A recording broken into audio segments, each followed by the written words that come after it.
আমরা এখন মহানবী মুহাম্মদ সাল্লাল্লাহু আলাইহি ওয়াসাল্লামের শৈশব ও কৈশোরের বেড়ে ওঠার সময় নিয়ে আলোচনা করব। এখানে একটি বাস্তব সমস্যা হলো নবীজি সাল্লাল্লাহু আলাইহি ওয়াসাল্লামের জীবনের প্রথম 30 থেকে 40 বছর সম্পর্কে আমাদের কাছে খুব বেশি তথ্য নেই। তুলনামূলকভাবে বলতে গেলে আমাদের কাছে তার জীবনের প্রথম 53 বছরের যত তথ্য আছে তার পরিমাণ পরবর্তী 10 বছরের তথ্যের অর্ধেকেরও কম হবে। আবার ওই 53 বছরের তথ্যের বেশিরভাগই 40 বছরের পর থেকে, অর্থাৎ নবুয়ত প্রাপ্তির পরে। এটিই স্বাভাবিক। তবে মুসলিম হিসেবে আমরা বিশ্বাস করি আমাদের যা কিছু জানার প্রয়োজন আছে আল্লাহ তাআলা নিশ্চয়ই তা সংরক্ষণ করেছেন। আমিনা থেকে হালিমা। নবীজি সাল্লাল্লাহু আলাইহি ওয়াসাল্লামের জন্মের পর তার জীবন সম্পর্কে আমরা প্রথম যে বিষয়টি জানি তা হলো তার মা তাকে কিছু সময়ের জন্য বাড়ি থেকে দূরে একটি মরুভূমিতে পাঠিয়ে দিয়েছিলেন। এই বিষয়টি আমাদের কাছে কিছুটা অস্বাভাবিক মনে হলেও এটি ছিল সেই সময়ের অভিজাত কুরাইশদের মধ্যে বেশ প্রচলিত একটি রীতি। এই রীতিটি তদানীন্তন সমাজে আভিজাত্যের প্রতীক হওয়ার পিছনে বেশ কয়েকটি কারণ ছিল। কুরাইশরা মনে করত শিশুদের একটি বিশুদ্ধ ও স্বাস্থ্যকর পরিবেশে বড় করা প্রয়োজন। সেই সময়ে এমনকি আজ থেকে 100 বছর আগেও শিশু মৃত্যুর হার ছিল অত্যন্ত বেশি। সুতরাং কুরাইশরা শিশুদের সুরক্ষার জন্য তাদেরকে স্বাভাবিক সামাজিক পরিবেশ ও অনেক মানুষের সংস্পর্শ থেকে দূরে রাখতে চাইত। যেহেতু প্লেগ সহ বিভিন্ন সংক্রামক রোগ মানুষের সংস্পর্শে ছড়ায়, একজনের সংস্পর্শে অন্যজন সংক্রমিত হয়, সেহেতু শিশুকে মানুষের কাছ থেকে দূরে রাখলে তার বেঁচে থাকার সম্ভাবনা অনেক বেড়ে যায়। কুরাইশরা সন্তানের স্ট্যামিনা বা প্রাণশক্তি বাড়ানোর পাশাপাশি মরুভূমির রুক্ষ জীবনযাপনের সঙ্গে খাপ খাইয়ে চলার উপযুক্ত করে গড়ে তুলতে চাইত। সেই যুগে মক্কার জীবনযাত্রা এমনিতেই ছিল বেশ কঠিন। তারপরও তারা তাদের সন্তানদের অল্প বয়সী আরও শক্ত পরিবেশে বড় করতে চাইত, যাতে তারা পরে মক্কার কষ্টকর জীবনের সঙ্গে সহজেই মানিয়ে নিতে পারে। আমরা জানি বাচ্চারা বড়দের তুলনায় অনেক সহজেই খাপ খাইয়ে নিতে পারে। এটা প্রকৃতিগত একটা ব্যাপার। আল্লাহই তাদেরকে এমনভাবেই সৃষ্টি করেছেন। এখানে দেখা যাচ্ছে কুরাইশরা এ ব্যাপারে বুদ্ধিমত্তার সঙ্গে দীর্ঘমেয়াদে চিন্তাভাবনা করত। তারা মনে করত সন্তানরা অল্প বয়সে কষ্ট করলে পরবর্তী সময় মক্কার জীবনে খুব একটা কষ্ট পাবে না। তৃতীয় কারণ ছিল পিতামাতা হিসেবে আমরা আমাদের সন্তানদের সঙ্গে যত কঠোরই হই না কেন, তারা কোনো ভুল করলে পরিবারের অন্যান্য বয়োজ্যেষ্ঠ যেমন দাদা দাদি, নানা নানি, চাচা চাচিদের কাছ থেকে এক ধরনের আশ্রয় প্রশ্রয় পেয়ে থাকে। কিন্তু পরিবার থেকে দূরে মরুভূমিতে নিকট আত্মীয়দের প্রশ্রয় পাওয়ার সেই সুযোগ থাকে না। কঠোর শৃঙ্খলাবদ্ধ পরিবেশে শিশুকে বড় করার জন্য কুরাইশরা তাদের সন্তানকে পরিবারের বাইরে পাঠিয়ে দিত। যেসব উপজাতির মধ্যে শিশুরা বেড়ে উঠত তারা আরবি ভাষা শুদ্ধ ও সাবলীলভাবে ব্যবহারের জন্য পরিচিত ছিল। সাধারণত শহরাঞ্চলে ভাষার বিশুদ্ধতা হারিয়ে যায়, সেখানে অন্য ভাষা ও সংস্কৃতির শব্দ ঢুকে যায়। উদাহরণস্বরূপ আধুনিককালের আরবি সংবাদপত্রের শতকরা 30 ভাগই ইংরেজি শব্দ। মক্কার বাইরের মরুভূমিতে আরবি ভাষায় অন্য ভাষার সংস্কৃতির সংমিশ্রণ ঘটার সম্ভাবনা ছিল না। এই ব্যাপারও আরবরা দীর্ঘমেয়াদে চিন্তাভাবনা করেছে। তারা তাদের সন্তানদেরকে সঠিক পরিবেশে খাঁটি আরবি শেখাতে চেয়েছে। উল্লেখ্য, সেই সময়ে মক্কার বাইরে শিশুদের প্রতিপালনের জন্য সবচেয়ে নামকরা গোত্র ছিল বনি সাদ ইবনে বকর। নবীজি সাল্লাল্লাহু আলাইহি ওয়াসাল্লাম এই উপজাতির এক পরিবারই লালিত পালিত হয়েছিলেন। একটি সহিহ হাদিসে বর্ণিত আছে, নবীজি সাল্লাল্লাহু আলাইহি ওয়াসাল্লামকে নিজের সম্পর্কে বলতে বললে তিনি বলেছিলেন, আমি আমার পিতা ইব্রাহিমের দোয়ার ফসল, আমি আমার ভাই ঈসার দেওয়া সুসংবাদ, এবং বনি সাদ ইবনে বকর আমাকে লালন পালন করেছিল। আনুষঙ্গিকভাবে কিছু মুসলিম ধর্মতত্ত্ববিদদের মতে যীশু খ্রিস্ট নিউ টেস্টামেন্টে যে সুসংবাদের উল্লেখ করেছেন নবীজি সাল্লাল্লাহু আলাইহি ওয়াসাল্লাম সেই কথাই বলেছেন। আল্লাহ তাআলাও পবিত্র কোরআনে সেটা স্বীকৃতি দিয়েছেন। স্মরণ করো যখন মরিয়ম পুত্র ঈসা বলেছিল, হে বনী ইসরাইল, আমি আল্লাহর একজন রাসূল, যাকে তোমাদের কাছে পাঠানো হয়েছে তাওরাতের যেটুকু অবশিষ্ট আছে তার সমর্থন করতে, আর তোমাদের সুসংবাদ দিতে একজন রাসূলের যিনি আসবেন আমার পরে, যার নাম হবে আহমদ। সূরা সাফ। আমরা সবাই নবীজি সাল্লাল্লাহু আলাইহি ওয়াসাল্লামের পালক মা হালিমা আস-সাদিয়ার কাহিনী জানি। হালিমা এই কাহিনীটি নিজেই বর্ণনা করেছেন। সেই সময় আরব ভূমিতে দুর্ভিক্ষজনিত খাদ্য ও অর্থ সংকট বিরাজ করছিল। হালিমা এবং তার স্বামী তখন অর্থকষ্টে ভুগছিলেন। তারা দুজনে তাদের একজন দুগ্ধপোষ্য সন্তান সহ বনু সাদ গোত্রের একদল মহিলার সঙ্গে অর্থের বিনিময়ে 2-3 বছরের জন্য দুধ পান করাবে এমন শিশুর খোঁজে মক্কায় আসেন। এ ব্যাপারে হালিমা তার স্বামীকে রাজি করিয়েছিলেন। মরুভূমির বাসিন্দাদের আয় বেশি ছিল না, তাই তারা মক্কায় গিয়ে অর্থের বিনিময়ে ধনী ও অভিজাত কুরাইশদের কাছ থেকে সন্তানদের দত্তক নিতেন। এটা এক ধরনের বাৎসরিক রেওয়াজ ছিল। সবাই ওই সময়টার কথা জানত, যখন 1 সপ্তাহের জন্য তারা মক্কায় গিয়ে সদ্যজাত শিশু সন্তানদের মায়েদের দ্বারস্থ হতো। সেখানে মায়েরা তাদের সবচেয়ে বেশি পছন্দের দাত্রীকে বেছে নিতেন, ঠিক যেমনটি আমরা আমাদের সময় আয়া বা ন্যানি নির্বাচন করি। তখন হালিমার সদ্য একটি সন্তান জন্ম হয়েছে।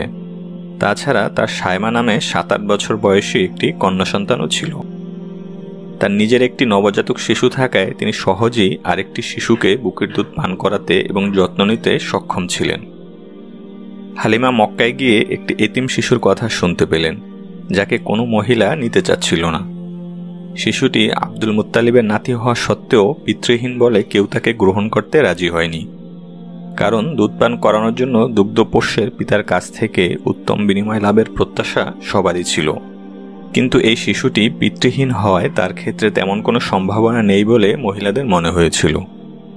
যে শিশুর মা বিধবা, দাদা বৃদ্ধ, তাকে লালন পালন করার বিনিময়ে কি আর পাওয়া যাবে? এরকম ভাবনা থেকে দাত্রীদের কেউ ওই শিশুটিকে নেওয়া দূরের কথা, এমনকি আমিনার বাড়িতেই গেল না। 1 সপ্তাহ পেরিয়ে গেল। এর মধ্যে দাত্রীদলে সবাই একজন করে শিশু সংগ্রহ করে ফেলেছে। হালিমার পক্ষে তখনও কোনো শিশু সংগ্রহ করা সম্ভব হয়নি। ফিরে যাওয়ার সময় যতই ঘনিয়ে আসতে লাগলো, হালিমার মনটা ততই ভারাক্রান্ত হয়ে উঠল। তিনি কিছুটা বিব্রত বোধ করতে লাগলেন। অবশেষে তিনি স্বামীকে বললেন, আমার সঙ্গিনীরা সবাই একজন না একজন শিশু নিয়ে ফিরছে, আর আমাকে খালি হাতে ফিরে যেতে হচ্ছে। তার চেয়ে আমি আল্লাহর উপর ভরসা করে এই এতিম শিশুটিকেই নিয়ে যাই। তার স্বামী বললেন, আচ্ছা ঠিক আছে, তুমি গিয়ে তাকিয়ে নিয়ে এসো। এমনও তো হতে পারে যে আল্লাহ এই শিশুটির মাধ্যমেই আমাদের জন্য কোনো বরকত রেখেছেন। হালিমার কথায় এমন এক অবস্থার প্রেক্ষাপটে আমি শিশু মোহাম্মদকে দুধ পান করার জন্য গ্রহণ করলাম। বিভিন্ন বর্ণনা থেকে জানা যায়, শিশু মোহাম্মদ সাল্লাল্লাহু আলাইহি ওয়াসাল্লামকে দত্তকরূপে গ্রহণ করার পর থেকেই হালিমা ও তার পরিবারকে কেন্দ্র করে কিছু অলৌকিক ঘটনা ঘটতে থাকে। মক্কা থেকে ফিরে যাওয়ার সময় হালিমা ও তার স্বামী শিশু মোহাম্মদ সাল্লাল্লাহু আলাইহি ওয়াসাল্লামকে নিয়ে তাদের দুর্বল ও নিস্তেজ গাধার পিঠে সওয়ার হয়েছিলেন। সঙ্গে সঙ্গে গাধাটি দলের সবাইকে পিছনে ফেলে দ্রুত বেগে এগিয়ে যেতে শুরু করে। তাদের একটি বয়স্ক ছাগল ছিল, যেটি দীর্ঘকাল ধরে আর দুধ দিত না। কিন্তু শিশু মোহাম্মদ সাল্লাল্লাহু আলাইহি ওয়াসাল্লামকে তাঁবুতে নিয়ে আনা আসতেই ছাগলটি আবার দুধ দিতে শুরু করে। ধাত্রী হালিমা ও তার পরিবারের সযত্ন লালন পালনের 2 বছর কেটে যায়। সেই 2 বছরে হালিমার পরিবারের সচ্ছলতা এসেছিল, তাই তিনি শিশু মোহাম্মদ সাল্লাল্লাহু আলাইহি ওয়াসাল্লামকে আরও কিছুকাল রাখার ইচ্ছা পোষণ করেন। তিনি এই বিষয়ে মা আমিনার কাছে নানা ধরনের যুক্তি তুলে ধরেন। আমিনা তাতে রাজি হয়েছিলেন, যদিও তিনি হালিমাকে অন্য ধাত্রীদের সমতুল্য পারিশ্রমিক দিতে পারেননি। হালিমার জন্য অর্থটাই বড় ছিল না। মুহাম্মদ সাল্লাল্লাহু আলাইহি ওয়াসাল্লামকে লালন পালনের ফলে তার সংসারে আসা বরকতগুলোই ছিল তার কাছে মুখ্য বিষয়। যাই হোক, হালিমার পরিবারে এই দ্বিতীয়বারে থাকার সময় নবীজি সাল্লাল্লাহু আলাইহি ওয়াসাল্লামের বক্ষ উন্মুক্ত করার বিখ্যাত ঘটনাটি ঘটে। সিনাসাক বা বক্ষ উন্মুক্ত হওয়ার ঘটনা। আনাস ইবনে মালিক রাদিয়াল্লাহু ঘটনাটির বিস্তারিত বর্ণনা করেছেন। শিশু মুহাম্মদ সাল্লাল্লাহু আলাইহি ওয়াসাল্লাম যখন 4 বছর বয়স, তখন তিনি একদিন তার সঙ্গীদের সাথে খেলাধুলা করছিলেন। এমন সময় ফেরেশতা জিবরাইল আলাইহিস সালাম সেখানে এসে উপস্থিত হন। জিবরাইল আলাইহিস সালাম তাকে একটু নির্জনে নিয়ে গিয়ে চিৎ করে শুয়ে দেন। এবং তার বুক চিরে হৃৎপিণ্ডটি বের করে আনেন। হৃৎপিণ্ডের মধ্য থেকে কিছু জমাট রক্ত বের করে এনে শিশু মুহাম্মদ সাল্লাল্লাহু আলাইহি ওয়াসাল্লামকে বলেন, শয়তানের যে অংশটি আপনার মধ্যে ছিল তা হচ্ছে এই। তারপর তিনি তা ছুঁড়ে ফেলে দেন। আসলে যখন কোনো শিশু জন্মগ্রহণ করে, শয়তান তখন হিংসা ও ক্রোধের বশে তাকে খোঁচা দেয়। নবীজি সাল্লাল্লাহু আলাইহি ওয়াসাল্লাম বলেছেন, এই কারণেই শিশুরা মাতৃগর্ভ থেকে বেরিয়ে কেঁদে ওঠে। মানব শিশু পৃথিবীতে আসার সঙ্গে সঙ্গে শয়তান ঘৃণার বশবর্তী হয়ে তার ক্ষতি করতে চায়।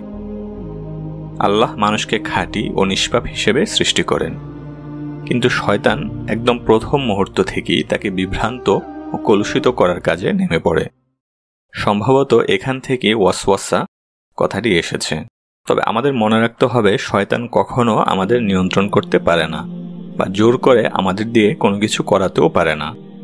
পবিত্র কোরআন থেকে আমরা জানি যে বিচারের দিন শয়তান মানবজাতির উদ্দেশ্যে বলবে, আমরা তো তোমাদের উপর কোনো আধিপত্য ছিল না, আমি কেবল তোমাদের আহ্বান করেছিলাম, তোমরা আমার আহ্বানে সাড়া দিয়েছিলে, অতএব তোমরা আমাকে দোষারোপ করো না, বরং তোমরা নিজেদের প্রতি দোষারোপ করো। সূরা ইব্রাহিম। যদি আমাদের মনে খুব খারাপ কোনো বিষয় বা ধারণা আসে, তাহলে বুঝতে হবে যে তা শয়তানের কাছ থেকে এসেছে। আমাদের কাজ হলো শয়তানের ওই কুমন্ত্রণা থেকে নিজেকে নিবৃত্ত রাখতে সর্বাত্মক চেষ্টা করা। এটি আমাদের জন্য পরীক্ষা। মনে রাখবেন, শয়তান আমাকে কখনোই নিয়ন্ত্রণ করতে পারবে না, সে কেবল ফিসফিস করে কুমন্ত্রণা দিতে পারবে। সুতরাং শয়তানের ওই অংশটি নবীজি সাল্লাল্লাহু আলাইহি ওয়াসাল্লামের মধ্য থেকে তার 4 বছর বয়সে ফেলে দেওয়া হয়েছিল। একটি হাদিসে এসেছে, নবীজি সাল্লাল্লাহু আলাইহি ওয়াসাল্লাম বলেছেন, প্রত্যেক মানব শিশু জন্মগ্রহণের পর শয়তান তাদের জন্য একজন করে কারিন নিযুক্ত করে। সেই কারিন আমাদের সাথে সার্বক্ষণিকভাবে নিয়োজিত থাকে এবং সে অন্য যে কারো চেয়ে আমাদের ভালো চেনে। তার একমাত্র কাজই হলো আমাদেরকে ফিসফিস করে কুমন্ত্রণা দিয়ে খারাপ কাজে প্রলুব্ধ করা। এভাবেই শয়তান ঈর্ষা ও ক্রোধের বশবর্তী হয়ে আমাদেরকে ভুল পথে চালিত করার সর্বাত্মক চেষ্টা করে। আল্লাহ যে মানুষকে মর্যাদায় ইবলিসের উপর স্থান দিয়েছেন, সেটাই আমাদের প্রতি তার এক অপরিসীম ঘৃণার কারণ। সাহাবীরা নবী করিম সাল্লাল্লাহু আলাইহি ওয়াসাল্লামকে জিজ্ঞেস করেছিলেন, এমনকি আপনার সাথেও আছে এই কারিন? জবাবে নবীজি সাল্লাল্লাহু আলাইহি ওয়াসাল্লাম বলেন, এমনকি আমার সাথেও আছে। তবে আল্লাহ আমাকে তার বিরুদ্ধে জয়ী হতে সাহায্য করেছেন। এখন সে ইসলাম গ্রহণ করেছে এবং আমাকে কেবল ভালো ভালোই কথা বলে থাকে। এ থেকে দেখা যায় নবীজি সাল্লাল্লাহু আলাইহি ওয়াসাল্লামের মধ্যে শয়তানের সম্পর্কে কোনো অস্তিত্বই আর নেই। জিবরাইল আলাইহিস সালাম শিশু মুহাম্মদ সাল্লাল্লাহু আলাইহি ওয়াসাল্লামের বুক চিরে হৃৎপিণ্ড বের করে আনলে অন্য শিশুরা ভয় পেয়ে দৌড়ে চলে যায়, কিন্তু মুহাম্মদ সাল্লাল্লাহু আলাইহি ওয়াসাল্লাম কষ্ট পেলেও সাহসিকতার পরিচয় দিয়েছিলেন। জিবরাইল আলাইহিস সালাম তার হৃৎপিণ্ড একটি সোনার তস্তরিতে রেখে জমজমের পানি দিয়ে ধুয়ে ফেলেন। তারপর আবার তা যথাস্থানে সন্নিবেশিত করে কাটা অংশ জোড়া লাগিয়ে দেন। বলা যায় পৃথিবীতে প্রথম ওপেন হার্ট সার্জারি জিবরাইল আলাইহিস সালাম করেছিলেন, কারণ তার শরীর থেকে হৃৎপিণ্ড বের করার মাধ্যমেই করা হয়েছিল। শিশু মুহাম্মদ সাল্লাল্লাহু আলাইহি ওয়াসাল্লামকে এই অবস্থায় দেখতে পেয়ে তার ভাই ও বোন দৌড়ে গিয়ে হালিমাকে চিৎকার করে বলেন, আমাদের ভাইকে মেরে ফেলা হয়েছে। হালিমা ও তার স্বামী একথা শুনে খুবই উদ্বিগ্ন ও অস্থির হয়ে সেখানে ছুটে যান এবং দেখতে পান মুহাম্মদ সাল্লাল্লাহু আলাইহি ওয়াসাল্লাম মলিন ও ফ্যাকাশে মুখে বসে আছেন। লক্ষ্য করুন, তিনি কিন্তু চিৎকার করেছিলেন না বা কাঁদছিলেন না, তবে তিনি কিছুটা ভয় পেয়েছিলেন। এ থেকে বোঝা যায় নবীজি সাল্লাল্লাহু আলাইহি ওয়াসাল্লাম অল্প বয়সেও কত সাহসী ছিলেন। সেই সময় তারা শিশু মুহাম্মদ সাল্লাল্লাহু আলাইহি ওয়াসাল্লামের বুকে একটি রেখা দেখতে পেয়েছিলেন। পরবর্তী সময়ে আনাস ইবনে মালিক রাদিয়াল্লাহু বলেন, আমি তার বুকে একটি চিহ্ন দেখতে পেয়েছিলাম। নবী করিম সাল্লাল্লাহু আলাইহি ওয়াসাল্লামের বয়স যখন 60 বছরের মতো, তখন আনাস রাদিয়াল্লাহু এই কথা বলেছিলেন। আরও লক্ষ্য করুন, আল্লাহ ইচ্ছা করলে নবীজি সাল্লাল্লাহু আলাইহি ওয়াসাল্লামের দেহে কোনো চিহ্ন নাও রাখতে পারতেন, কিন্তু আল্লাহ আমাদের বোঝাতে চেয়েছেন যে ঘটনাটি দৈহিকভাবেই ঘটেছিল। বক্ষ উন্মুক্ত করার ঘটনা আরেকবার ঘটেছিল তখন থেকে আরও প্রায় 45 বছর পর, যখন নবী করিম সাল্লাল্লাহু আলাইহি ওয়াসাল্লাম ইসরা ও মেরাজের রাত্রে যাত্রা করেছিলেন এবারও জিবরাইল আলাইহিসসালাম নবীজি সাল্লাল্লাহু আলাইহি ওয়াসাল্লামের বক্ষ উন্মুক্ত করে তার হৃৎপিণ্ড জমজমের পানি দিয়ে ধুয়ে দিয়েছিলেন। আমরা পরবর্তীতে এই বিষয়ে বিস্তারিত আলোচনা করব। বক্ষ উন্মুক্ত করার ঘটনায় হালিমা উদ্বিগ্ন হয়ে শিশু মুহাম্মদ সাল্লাল্লাহু আলাইহি ওয়াসাল্লামকে তার মা আমিনার কাছে ফিরিয়ে দেন। এই ঘটনা থেকে আমরা বুঝতে পারি যে মহানবী মুহাম্মদ সাল্লাল্লাহু আলাইহি ওয়াসাল্লাম বাল্যকাল থেকেই অত্যন্ত পবিত্র ও সম্মানজনক জীবনের জন্য প্রস্তুত করা হয়েছিল। এর কারণ হলো আল্লাহ তার সকল নবী রাসূলকে বড় ধরনের পাপ থেকে মুক্ত রাখেন। তারা ছোটখাটো ভুলে জড়িয়ে পড়তে পারেন, যেমন মুসা আলাইহিসসালামের মতো সাময়িকভাবে ক্রোধের বশবর্তী হয়ে পড়া কিংবা ইউনুস আলাইহিসসালামের মতো তাড়াহুড়ো করে কাজ করা। তবে তারা কখনোই বড় ধরনের পাপ করতে পারেন না, তারা মাসুম। সুতরাং বক্ষ উন্মুক্ত করার ব্যাপারটি ছিল মহানবী সাল্লাল্লাহু আলাইহি ওয়াসাল্লামকে আধ্যাত্মিকভাবে পবিত্র করার একটি প্রক্রিয়া, যা শারীরিকভাবে সংগঠিত হয়েছিল। পবিত্র কোরআন আল্লাহ বলেছেন, আমরা কি তোমার বক্ষ উন্মুক্ত করিনি? সংখ্যাগরিষ্ঠ স্কলারের মতে এই আয়াতটিতে নবী করিম সাল্লাল্লাহু আলাইহি ওয়াসাল্লামকে বক্ষ উন্মুক্ত করার ঘটনাটি উল্লেখ করা হয়েছে। তবে অন্য কিছু মত অনুসারে আয়াতটিতে নবীজি সাল্লাল্লাহু আলাইহি ওয়াসাল্লামকে ইসলামের দিকে পরিচালিত করার বিষয়ে বোঝানো হয়েছে। ইসলাম পরবর্তী সময়ে হালিমার পরিবার আরও 57 বছর পরে হুনাইনের যুদ্ধের সময় যখন সব গোত্র দলে দলে ইসলাম গ্রহণ করে, সেই সময় বনু সাদ ইবনে বাকর গোত্র যুদ্ধবিজিত হিসেবে ইসলামী শক্তির করতলগত হয়। বর্ণিত আছে যে ওই গোত্রের এক মহিলা তখন নিজেকে নবী করিম সাল্লাল্লাহু আলাইহি ওয়াসাল্লামের বোন হিসেবে পরিচয় দিয়ে বেশ শোরগোল ফেলেছিলেন। সাহাবীরা বুঝতে পারছিলেন না ব্যাপারটি কিভাবে সুরাহা করবেন, তাই তারা সেই মহিলাকে নবীজি সাল্লাল্লাহু আলাইহি ওয়াসাল্লামের কাছে নিয়ে যান। নবীজি সাল্লাল্লাহু আলাইহি ওয়াসাল্লাম মহিলাকে জিজ্ঞেস করেন, আমি কিভাবে বুঝতে পারবো যে আপনি শায়মা? মহিলা জবাব দিলেন, আপনার শিশু বয়সে আমি যখন আপনাকে কোলে নিয়ে থাকতাম, তখন একদিন আপনি যে আমাকে কামড়ে দিয়েছিলেন সেই চিহ্ন আমি এখনো বহন করে চলছি। নবীজি সাল্লাল্লাহু আলাইহি ওয়াসাল্লাম সঙ্গে সঙ্গে বুঝতে পারেন যে ইনি শায়মা, কারণ ওই ঘটনা আর কারো জানা থাকার কথা না। তিনি তাকে মুক্তি দিয়েছিলেন এবং অনেক উপহারও দিয়েছিলেন।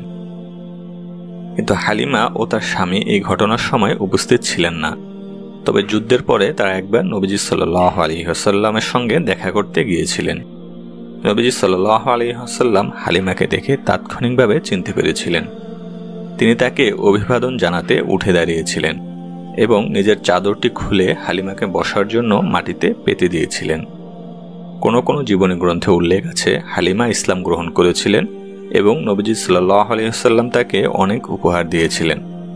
তারপর হালিমা ও তার স্বামী নিজেদের এলাকায় ফিরে যান। আমিনার মৃত্যু আমরা আগেই উল্লেখ করেছি, শিশু মুহাম্মদ সাল্লাল্লাহু আলাইহি ওয়াসাল্লামের বক্ষ উন্মুক্ত করার ঘটনার পরপরই হালিমা তাকে তার মা আমিনার কাছে ফিরিয়ে দেন। সেই সময় কেবল একটি ঘটনা সম্পর্কে আমরা জানতে পারি, তা হলো আমিনা তার পুত্রকে নিয়ে মদিনায় যাওয়ার সিদ্ধান্ত নেন। আগেও আমরা আলোচনা করেছি নবী করিম সাল্লাল্লাহু আলাইহি ওয়াসাল্লামের প্রপিতামহী ছিলেন মদিনার। আব্দুল মুত্তালিবের পিতা মদিনার এক নারীকে বিয়ে করেছিলেন। এভাবে হিজরতের আগে নবীজি সাল্লাল্লাহু আলাইহি ওয়াসাল্লাম এবং মদিনার মধ্যে এক ধরনের সংযোগ স্থাপিত হয়েছিল। মদিনাই একমাত্র শহর যেখানে নবীজি সাল্লাল্লাহু আলাইহি ওয়াসাল্লাম তার বাল্যকালে বেড়াতে গিয়েছিলেন এবং মক্কার বাইরের একমাত্র শহর যেখানে তার কিছু আত্মীয় স্বজন ছিল। বংশরক্ষা ও আত্মীয়তার সম্পর্ক রাখা আরবদের অপরিহার্য রীতি ছিল। তখনকার জাহিলি সমাজে সবাই যার যার আত্মীয়দের দ্বারা সুরক্ষিত থাকত। আমিনা শিশুপুত্র মুহাম্মদ সাল্লাল্লাহু আলাইহি ওয়াসাল্লামকে সঙ্গে নিয়ে মদিনা যাওয়ার উদ্দেশ্যে মক্কা থেকে রওনা দেন। উম্মে আয়মান নামের একজন পরিচারিকাকেও সঙ্গে নেন।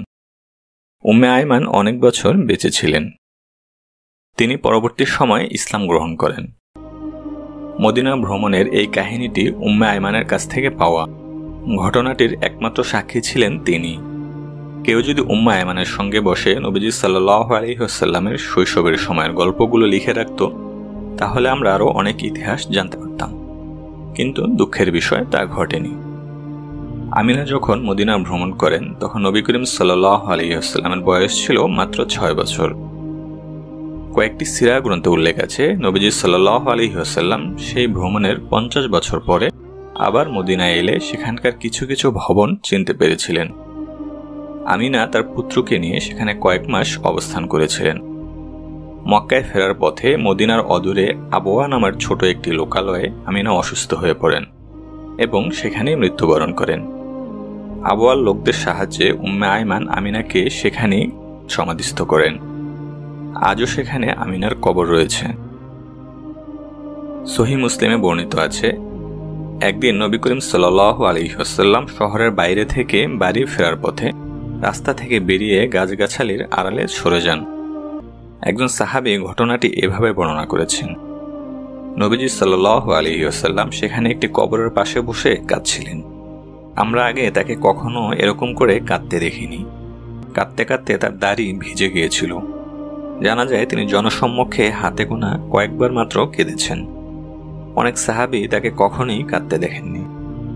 সাহাবীরা প্রথমে কোনো প্রশ্ন করেননি, কিন্তু যখন তারা নবীজিকে কাঁদতে দেখলেন তখন সেখানে উপস্থিত কেউই আর চোখের পানি ধরে রাখতে পারেননি।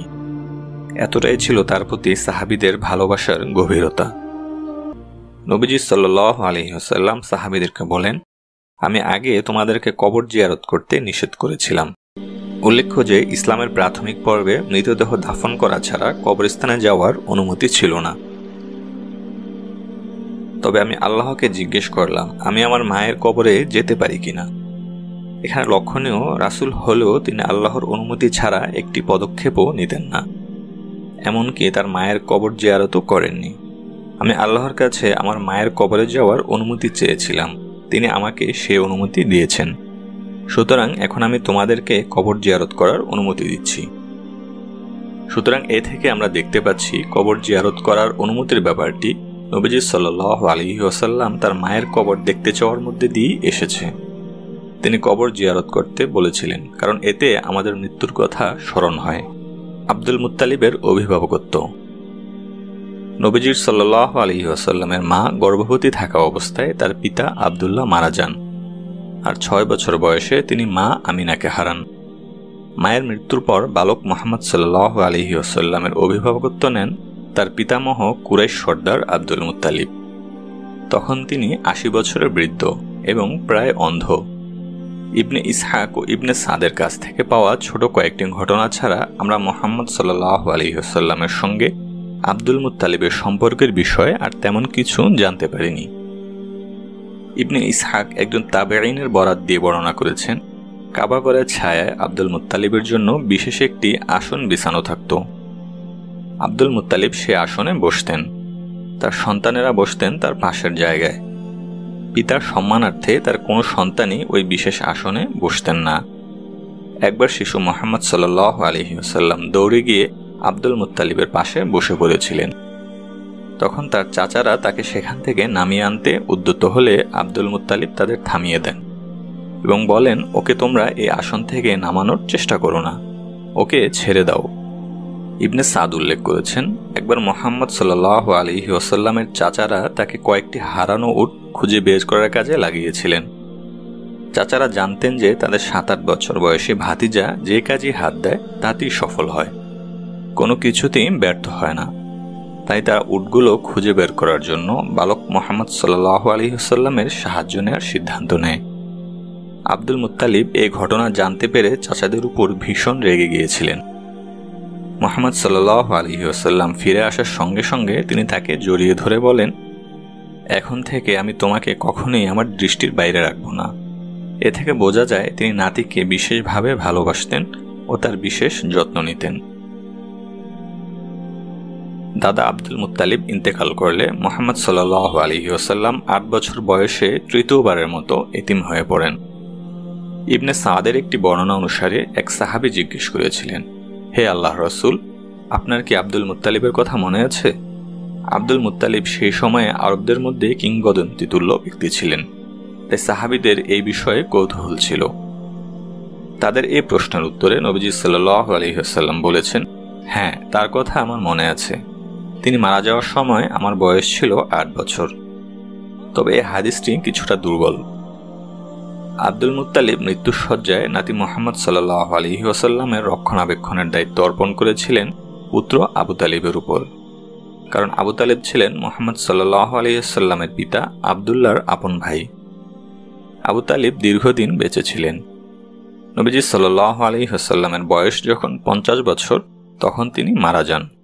মুহাম্মদ সাল্লাল্লাহু আলাইহি ওয়াসাল্লামের এতিম হওয়ার পিছনে আল্লাহর প্রজ্ঞা। মহানবী সাল্লাল্লাহু আলাইহি ওয়াসাল্লাম পরপর 3 বার এতিম হয়েছিলেন। আল্লাহ যদি ইচ্ছা করতেন তাহলে তো তিনি মা বাবার আদর ও বিলাসিতার মধ্যে জন্ম নিয়ে বেড়ে উঠতে পারতেন, কিন্তু আল্লাহ তাআলা কেন এত ছোট বাচ্চাটিকে এত বেশি পরীক্ষায় ফেলেছিলেন? নবীজি সাল্লাল্লাহু আলাইহি ওয়াসাল্লাম বারবার অনাথ হওয়ার পিছনে আল্লাহর কি প্রজ্ঞা থাকতে পারে, সে বিষয়ে স্কলাররা বেশ কয়েকটি বিষয় উল্লেখ করেছেন। যেমন মুসা আলাইহিস সালাম সম্পর্কে আল্লাহ বলেছেন, এবং আমি তোমাকে আমার নিজের কাজের জন্য প্রস্তুত করেছি, সূরা তাহা। আর আমি তোমার প্রতি ভালোবাসা বর্ষণ করেছিলাম যাতে তুমি আমার দৃষ্টির মধ্যে প্রতিপালিত হতে পারো, সূরা তাহা। এটি আমাদের নবী করিম সাল্লাল্লাহু আলাইহি ওয়াসাল্লামের জন্য প্রযোজ্য। নবীজি সাল্লাল্লাহু আলাইহি ওয়াসাল্লামের দেখভাল সরাসরি আল্লাহ তাআলাই করেছেন। একজন এতিমের জীবন নিঃসন্দেহে অনেক কঠিন, আবার এই কঠিন জীবনই আমাদের নবীজিকে অনেক সদ্গুণ অর্জনের উপায় বাতলে দিয়েছে। আল্লাহর পথে মানুষকে ডাকার এক বিশেষ মিশনে তাকে পৃথিবীতে পাঠানো হয়েছিল। আমোদ প্রমোদে ভরপুর জীবনে তিনি সে উদ্দেশ্য পূরণের জন্য প্রস্তুত হতে পারতেন না, বরং পিতামাতার ভালোবাসাহীন এক কঠোর পরিবেশে বেড়ে ওঠার মধ্য দিয়ে তিনি শক্ত, স্বাধীন, পরিপক্ক ও প্রজ্ঞাময় ব্যক্তি হিসাবে গড়ে ওঠার সুযোগ পেয়েছিলেন।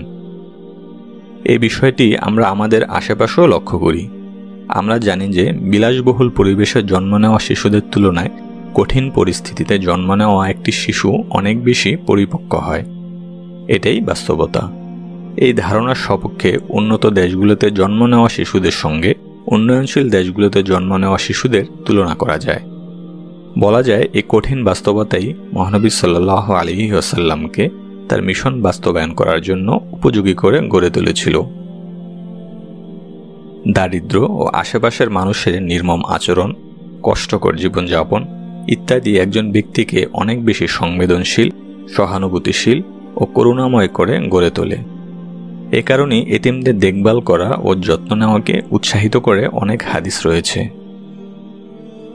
নবী করিম সাল্লাল্লাহু আলাইহি ওয়াসাল্লাম বলেছেন, এতিমদের দেখভালকারী ব্যক্তি ও আমি জান্নাতে একরকমভাবে থাকব। একথা বলে তিনি তার তর্জনী এবং মধ্যমা একত্র করে দেখিয়েছিলেন। অর্থাৎ তিনি বোঝাতে চেয়েছিলেন যে এতিমদের দেখভালকারী ব্যক্তি তার সঙ্গে জান্নাতে থাকবে। নবীজি সাল্লাল্লাহু আলাইহি ওয়াসাল্লাম আরও বলেছেন, যখন তোমরা কোনো এতিমকে দেখতে পাও তখন তার সঙ্গে ভালো করে কথা বলো এবং তার মাথার উপরে হাত রাখো, অর্থাৎ এতিমদের সঙ্গে স্নেহময় আচরণ করো। নিশ্চয়ই নবীজি সাল্লাল্লাহু আলাইহি ওয়াসাল্লাম একথা বলার সময় তার নিজের শৈশবের সময়কে স্মরণ করেছিলেন। পবিত্র কোরআনেও এতিমের যত্ন নেওয়া এবং এতিমকে অগ্রাধিকার দেওয়ার বিষয়ে উল্লেখ আছে। নিজে কষ্টকর জীবনযাপন অতিবাহিত করার মাধ্যমে নবীজি সাল্লাল্লাহু আলাইহি ওয়াসাল্লামের মনে এতিম ও দুর্বলদের জন্য স্নেহময়তা সৃষ্টি হয়েছিল। নবী হওয়ার জন্য যা ছিল একটি অত্যাবশ্যকীয় ব্যাপার। ছোটবেলায় বনু সাদ গোত্রে থাকার মাধ্যমে নবী করিম সাল্লাল্লাহু আলাইহি ওয়াসাল্লাম কথাবার্তায় একজন সুস্পষ্ট ও পরিশীলিত ব্যক্তি হিসেবে গড়ে উঠেছিলেন। জানা যায় তিনি আরবি ভাষায় খুব সুন্দর করে কথা বলতে পারতেন। এক হাদিসে এসেছে, নবী করিম সাল্লাল্লাহু আলাইহি ওয়াসাল্লাম বলেছেন, আল্লাহ তাআলা আমাকে সংক্ষেপে ও নির্ভুলভাবে কথা বলার ক্ষমতা দিয়েছেন। তার এই ছোট্ট কথাটির অনেক গভীর তাৎপর্য রয়েছে। এ নিয়ে কয়েক ঘন্টা ধরে আলোচনা করা যায়। নবীজি সাল্লাল্লাহু আলাইহি ওয়াসাল্লামের ছোটবেলায় সিরিয়া যাওয়া আসলে কি তা ঘটেছিল? এখন আমরা নবী করিম সাল্লাল্লাহু আলাইহি ওয়াসাল্লামের ছোটবেলায় সিরিয়া যাত্রার কাহিনী আলোচনা করব। সুনানে আত-তিরমিজিতে এই কাহিনীটির উল্লেখ আছে।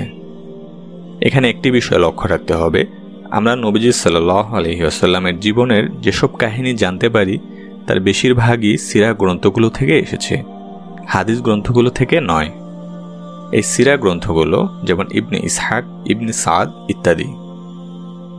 হাদিস গ্রন্থ তথা বুখারী, মুসলিম, আবু দাউদ, তিরমিজি, নাসাই, ইবনে মাজা, মুয়াত্তা ইমাম মালিক, মুসনাদ আহমদ ইবনে হাম্বল ইত্যাদি থেকে বিশুদ্ধতার মানদণ্ডে এক ডিগ্রি কম। আমাদের ফিকহ, ধর্মতত্ত্ব, নৈতিকতা এবং আইন বিষয়গুলো কোরআনের পরে হাদিসের উপর ভিত্তি করে রচিত। সিরাহ উল্লেখিত অনেক ঘটনাই সহিহ হাদিস ও ধর্মতত্ত্বের বিচারে সঠিক নয়। বেশিরভাগ ক্ষেত্রে সেগুলোর বর্ণনায় কোনো সমস্যা নেই, তবে কিছু কিছু ক্ষেত্রে আমরা সমস্যার মধ্যে পড়ে যাই। নবীজি সাল্লাল্লাহু আলাইহি ওয়াসাল্লামের বাল্যকালে সিরিয়া গমনের কাহিনীটিও সেরকম একটি। কাহিনীটি হলো, নবীজি সাল্লাল্লাহু আলাইহি ওয়াসাল্লামের বয়স যখন 12 বছর, তখন তার চাচা আবু তালিব তাকে ব্যবসার কাজে সিরিয়া নিয়ে গিয়েছিলেন। তিনি আবু বকর এবং বেলালকেও সঙ্গে নিয়েছিলেন। সেখানে যাওয়ার পথে এক সময় তারা একটি আশ্রম বা মঠের পাশ দিয়ে যাচ্ছিলেন। এই আশ্রমে বুহায়রা নামের এক সন্ন্যাসী বাস করতেন,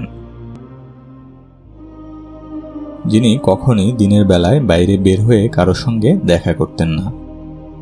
কিন্তু আবু তালিব ও তার কাফেলা সেখানে গেলে বুহায়রা তাদের সঙ্গে দেখা করতে বাইরে বেরিয়ে আসেন। এমনকি বুহায়রা তাদেরকে সম্ভাষণ জানিয়ে ঘরের ভিতরে নিয়ে গিয়ে ভোজের ব্যবস্থা করেন। তিনি বলেন, তোমাদের মধ্যে একটি বালক আছে যে এক সময় নবী হবে। কিভাবে সেটা জানলেন তা জিজ্ঞেস করা হলে বুহায়রা বলেন, গিরিপথের দিক থেকে তোমাদের এগিয়ে আসাটা যখন ধীরে ধীরে দৃষ্টিগোচর হচ্ছিল, তখন আমি দেখলাম যে একটি মেঘমালা তাকে ছায়া দিচ্ছে, একই সাথে গাছগাছালিও তাকে ছায়া দিচ্ছে, আর পাথরগুলো তাকে সেজদা করছে। তারপর বুহায়রা আবু তালিবকে বালকটির প্রতি বিশেষ যত্ন নিতে বলেন। তারা যখন খাবার খাচ্ছিলেন তখন সেখানে 7 জন রোমান সৈন্য উপস্থিত হয়। সৈন্যরা একজন অনাগত নবীকে খুঁজছিল, পেলে তারা তাকে হত্যা করবে। এ অবস্থায় বুহায়রা আবু তালিব ও তার সঙ্গীদের আড়ালে নিয়ে গিয়ে অবিলম্বে মক্কায় ফিরে যেতে অনুরোধ করে। তিরমিজি, ইবনে হাজার আল হাকিম সহ বেশিরভাগ ইতিহাসবিদই এই কাহিনীটিকে সত্য হিসেবে গ্রহণ করেছেন। আবার ইমাম আল দাহাবি, ইবনে কাসির, ইবনে সাইয়িদ আল নাস সহ অনেকে সমালোচনা করে বলেছেন যে কাহিনীটির মধ্যে কিছু গোলমাল আছে। ইমাম আল দাহাবি ছিলেন 7ম শতাব্দীর অন্যতম সেরা ইতিহাসবিদ। তিনি অত্যন্ত সমালোচনামূলক ও বুদ্ধিভিত্তিক মনের অধিকারী ছিলেন। কোনো কিছুই যাচাই বাছাই না করে গ্রহণ করতেন না। কাহিনীটি ও এর বিষয়বস্তু নিয়ে তিনি গভীরভাবে পর্যালোচনা ও চিন্তা করেছিলেন। আল দাহাবি এই কাহিনীর সত্যতা নিয়ে কিছু প্রশ্ন তুলেন। তার প্রশ্নগুলো ছিল, আবু বকর তখন মাত্র একটি শিশু ছিলেন, আবু তালিবের সঙ্গে তার কোনো সম্পর্কই ছিল না, তাহলে কেন তিনি আবু তালিবের সঙ্গে কাফেলায় যাবেন? বেলাল তো তখন জন্মগ্রহণই করেননি, কিন্তু ইসলামে আসার পর আবু বকরের মালিকানায় আসেন। বেলাল কিভাবে এই কাহিনীতে এলো? মেঘমালয় যদি ইতিমধ্যে তাকে ছায়া দিয়ে থাকে, তাহলে গাছগাছালির কেন তাকে ছায়া দিতে হবে? মুহাম্মদ সাল্লাল্লাহু আলাইহি ওয়াসাল্লাম নবী হওয়ার পর আবু তালিবকে এই ঘটনার কথা স্মরণ করিয়ে দেননি কেন? তিনি তো আবু তালিবকে বলতে পারতেন, বুহায়রা কি বলেনি যে আমি নবী হব? বুহায়রা যদি আগেই ঘোষণা করে থাকেন যে মুহাম্মদ সাল্লাল্লাহু আলাইহি ওয়াসাল্লাম নবী হবেন, তাহলে কুরাইশরা কেন মুহাম্মদ সাল্লাল্লাহু আলাইহি ওয়াসাল্লামকে নবী হিসেবে মেনে নিতে পারছিল না? নবীজি সাল্লাল্লাহু আলাইহি ওয়াসাল্লাম কেন বুঝতে পারেননি জিবরাইল কি উদ্দেশ্যে হেরা গুহায় তার কাছে এসেছিলেন? তার তো উচিত ছিল সেই সময়ে অপেক্ষা থাকা এবং জিবরাইলকে বলা, তুমি কেন এত দেরি করে এলে? আমি তো তোমার জন্য গত 20-30 বছর ধরে অপেক্ষায় ছিলাম। কেন তিনি এত ভয় পেয়েছিলেন, আতঙ্কিত হয়েছিলেন? ওয়ারাকার কাছে গিয়ে কেন ঘটনাটি ব্যাখ্যা করতে হয়েছিল? কিছু স্কলার আবার কাহিনীর সপক্ষে বলেছেন, ঠিক আছে, ধরে নিন গল্পটিতে বেলাল এবং আবু বকরের উপস্থিতির বিবরণ ভুল ছিল, গল্পের বাকি অংশকে সত্য বলে মেনে নিন। এর জবাব হচ্ছে, প্রথমত বেলাল ও আবু বকর একই গল্পের অংশ। যদি আপনি গল্পটির কিছু অংশ মানেন এবং গল্পটির কিছু অংশ প্রত্যাখ্যান করেন, তাহলে আপনাকে বাকি অংশ প্রত্যাখ্যান করতে হবে। আপনি একই গল্পের কিছু নেবেন আর অন্য কিছু নেবেন না, তা তো হতে পারে না। দ্বিতীয়ত, এ গল্পটি নিয়ে অন্য যে সমস্যা তা হলো আমাদের সময়ের বেশিরভাগ অমুসলিম ইতিহাসবিদ ও গবেষক এই গল্পটির মধ্যে এমন কিছু উপাদান খুঁজে পান যা তাদের মন গড়া ধারণাকে সমর্থন করে। তারা বলেন, দেখুন কোথা থেকে মুহাম্মদ সাল্লাল্লাহু আলাইহি ওয়াসাল্লাম ইহুদি ও খ্রিস্টানদের সম্পর্কে সমস্ত তথ্য পেয়েছিলেন। কারণ আমরা তো জানি মক্কায় সে সময় ইহুদি বা খ্রিস্টানদের সম্পর্কে কোনো তথ্য ছিল না, কোনো গ্রন্থাগার বা বইপত্রও ছিল না, ওল্ড কিংবা নিউ টেস্টামেন্টও ছিল না। আরবরা কখনই ইউসুফ আলাইহিসসালাম, মুসা আলাইহিসসালাম, ঈসা আলাইহিসসালাম প্রমুখ নবীর কাহিনী জানত না। আসলে বনী ইসরায়েলের সঙ্গে কুরাইশদের কোনো যোগসূত্রই ছিল না। তাই আজ পর্যন্ত অমুসলিম ইতিহাসবিদ ও গবেষকদের কাছে কোনো সদুত্তর নেই যে কিভাবে শিক্ষা দীক্ষায় অনেক পিছিয়ে থাকা একটি পরিবেশে থেকেও মুহাম্মদ সাল্লাল্লাহু আলাইহি ওয়াসাল্লাম বনী ইসরায়েলের ইতিহাস এত নির্ভুলভাবে বর্ণনা করেছেন। অমুসলিম ইতিহাসবিদ ও গবেষকরা তাদের মন গড়া ধারণা ব্যাখ্যা করার জন্য বুহাইরার ঘটনাটির মধ্যে কিছু উপাদান খুঁজে পান। আল্লাহ পবিত্র কোরআনে উল্লেখ করেছেন, হে মুহাম্মদ, তুমি তো এর আগে কোনো কিতাব পাঠ করনি বা নিজ হাতে কোনো কিতাব লেখনি যে মিথ্যাবাদীরা সন্দেহ করবে। সূরা আনকাবুত। আল্লাহ তাআলা আরও বলেন, হে মুহাম্মদ, গায়েবের এসব সংবাদ আমি তোমাকে ওহীর মাধ্যমে অবহিত করেছি, যা এর পূর্বে তুমি জানতে না, আর তোমার সম্প্রদায়ও জানত না। সূরা হুদ। বুহাইরার কাহিনীটি যদি সত্য হয় তবুও প্রাচ্যবিদদের দাবি হাস্যকর মনে হয়। কিভাবে একজন 11 বছর বয়সী বালক মাত্র আধ ঘন্টার মধ্যে বিশ্বকোষের সঙ্গে তুলনীয় সমস্ত তথ্য মুখস্থ করে 40 বছর পরে তা আবার ব্যবহার করতে পারে, এটি কোনোভাবেই সম্ভব নয়। যাই হোক, আমাদের এত গভীরে যাওয়ার প্রয়োজন নেই। আমরা শুধু আমাদের কিছু স্কলারের ব্যাখ্যা মেনে নিয়ে এটুকু বলবো যে বুহাইরার কাহিনীটি মন গড়া। আল্লাহ এ ব্যাপারে ভালো জানেন। দুর্ভাগ্যক্রমে ইতিহাসের কালক্রমে অনেক লোকই জাল বা বানোয়াট হাদিস বানিয়েছে, কেউ ভালো উদ্দেশ্যে, কেউ বা মন্দ উদ্দেশ্যে। একটা বহুল প্রচারিত বানোয়াট হাদিস হচ্ছে, কোরআনের প্রত্যেকটি সূরার মধ্যে বরকত আছে। ইমাম আহমদের প্রশ্নের জবাবে ওই বানোয়াট হাদিস রচনাকারী বলেছিল, আমি লক্ষ্য করেছি যে মানুষ ফিকহ ও ইতিহাসের বিষয়বস্তু নিয়ে বেশি ব্যস্ত হয়ে পড়ছে। আমি চাইছিলাম তারা কোরআন বেশি বেশি করে পড়ুক, তাই আমি এই হাদিস বানিয়ে প্রচার করেছিলাম। দেখা যাচ্ছে এখানে উদ্দেশ্যটি ভালো, কিন্তু বানোয়াট হাদিস কখনই সমর্থন করা যায় না, তা সে যে উদ্দেশ্যেই করা হোক না কেন। আমাদের মাদ্রাসাগুলোতে হাদিস একটি আলাদা শাখা হিসেবে স্বীকৃত। আমাদের মনে রাখতে হবে, মহানবী মুহাম্মদ সাল্লাল্লাহু আলাইহি ওয়াসাল্লামের জীবনে লিখতে গিয়ে মানুষ আবেগের বশবর্তী হয়ে অনেক কিচ্ছা কাহিনী যোগ করেছে, যা প্রথম যুগের সিরাহ গ্রন্থগুলোতে নেই। কিছু মানুষ শুধু শুধু বাড়িয়ে বলেছে এবং তা প্রচার করেছে। আমাদের এসব কল্পকাহিনীর আশ্রয় নেওয়ার কোনোই প্রয়োজন নেই। এসব কাহিনী ছাড়াই নবীজি সাল্লাল্লাহু আলাইহি ওয়াসাল্লাম পৃথিবীর সেরা মানুষ। এসব কল্পকাহিনী বললে আমাদের ধর্মের মর্যাদা বৃদ্ধি পায় না, বরং মানুষ ভাবে এটি কোন ধরনের ধর্ম।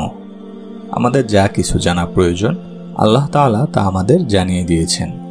তাছাড়া আমাদের কাছে নবীজি সাল্লাল্লাহু আলাইহি ওয়াসাল্লামের প্রচুর সহিহ হাদিস রয়েছে। তাই আমাদের এই জাতীয় কল্পকাহিনীর কোনোই প্রয়োজন নেই। এগুলো আমাদের শুধু ক্ষতিই করবে।